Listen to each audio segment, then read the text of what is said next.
Pecha Kucha 292 revisiting Batman Knightfall. So I thought this was going to be a moving image, Pecha Kucha, until I actually sat down to do it, and it's kind of like, you know what, I'm missing some of the assets. Mostly, I didn't create a new title card properly, so I can't start. So that's the thing for next week. So Batman Knightfall, I'm sure I've spoken about this before. Batman, Bruce Wayne is retired by Big Boy Bane, who breaks his back, leaves him in a wheelchair. A new Batman rises, Jean-Paul Valley, or Azrael, a man who very quickly goes mad. Bruce Wayne has to come back from a wheelchair and beat the man who is the new Batman to reclaim the mantle of the Bat. Batman is fatigued before this monstrously large story told in 3 different Bat books even begins.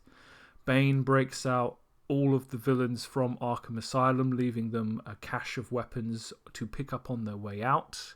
As Batman makes his way through his rogues gallery, he is so obviously exhausted, leading to some true pre-Frank Miller humanizing for one of the most memeable superheroes in modern pop culture. And it's refreshing to see, like, he just gets picked up by this hench guy, and it's terrifying. And but seeing Batman scared, it doesn't happen often. Batman's very, very human, very weak. He's dealing with a pyromaniac, but he's so physically exhausted. He lets the guy escape 2 times and manages to catch him the 3rd time after almost being eaten by zoo animals. But at the end of all this, Batman meekly retires to stately Wayne Manor, only to be caught on the way to bed by Bane waiting in his house, who knows he's Bruce Wayne. Now, Batman didn't know that.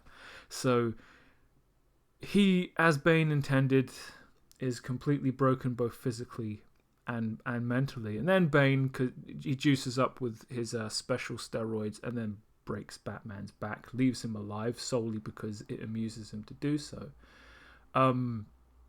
This is the end of the first book. This is the kind of storytelling that sells comics. It's hot-shotting because you're retiring the main character.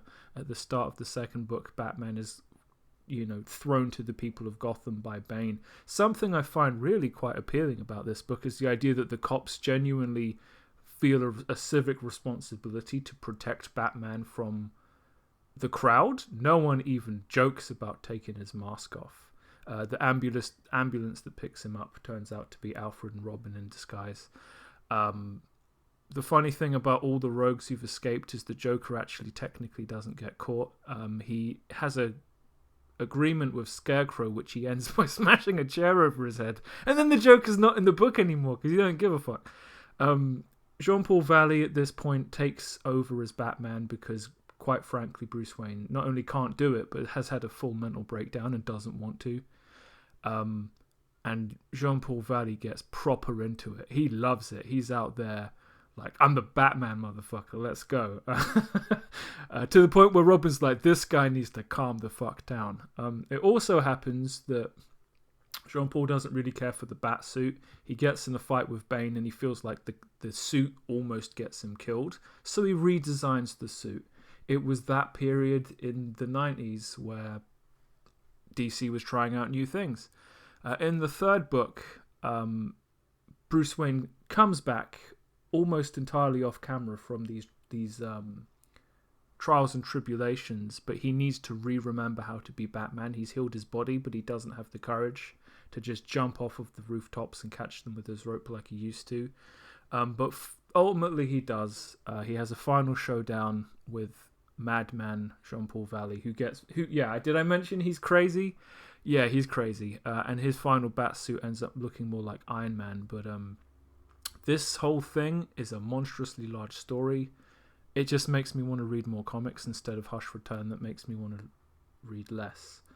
You could do a video essay on the value of comics that are bad but good. Worse, not as good as the best, but that help perpetuate an interest in the product over a long term. Not dissimilar from wrestling, but also I was working on my new version of the script for the book, which I feel, the first issue is really about the family of the main character, which is what it was supposed to be originally, but I decided to start the book with action at the expense of the fucking origin of the main character. Ultimately, I think it ended up putting me in a position where I didn't introduce characters where I should have, so that they could be relevant by the end of the book. That's really what this second script redraft is supposed to be about. I've tried to be very vague with my plot synopsises per issue, so I don't end up squeezing out the things I meant to put in. I got a lot done in the one session I sat down and did this week. I should have had a few more sessions. Reading Knightfall took me more time than I thought it would. There was a lot to get through. And there is a certain degree of reluctance on my part to push with this book because it's so dangerously close to something that might go somewhere in my life.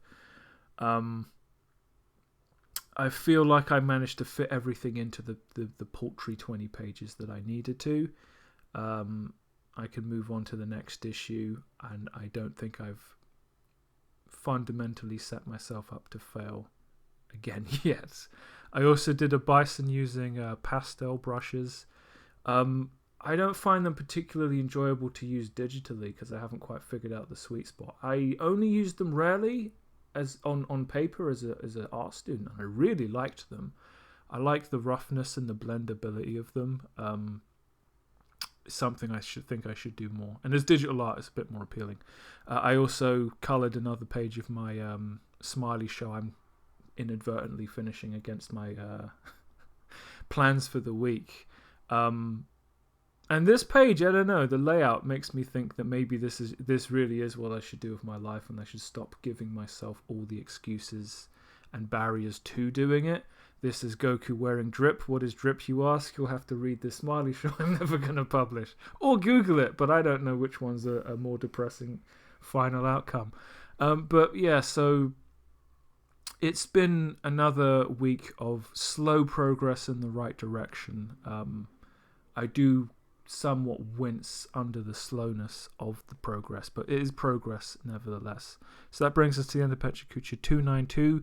293 may be a motion comic if I can remember to get the assets together I needed to do that. I recorded all the footage, I just didn't have a way to start or end the thing properly. So I'll see you next time, and maybe you'll see some motion in this.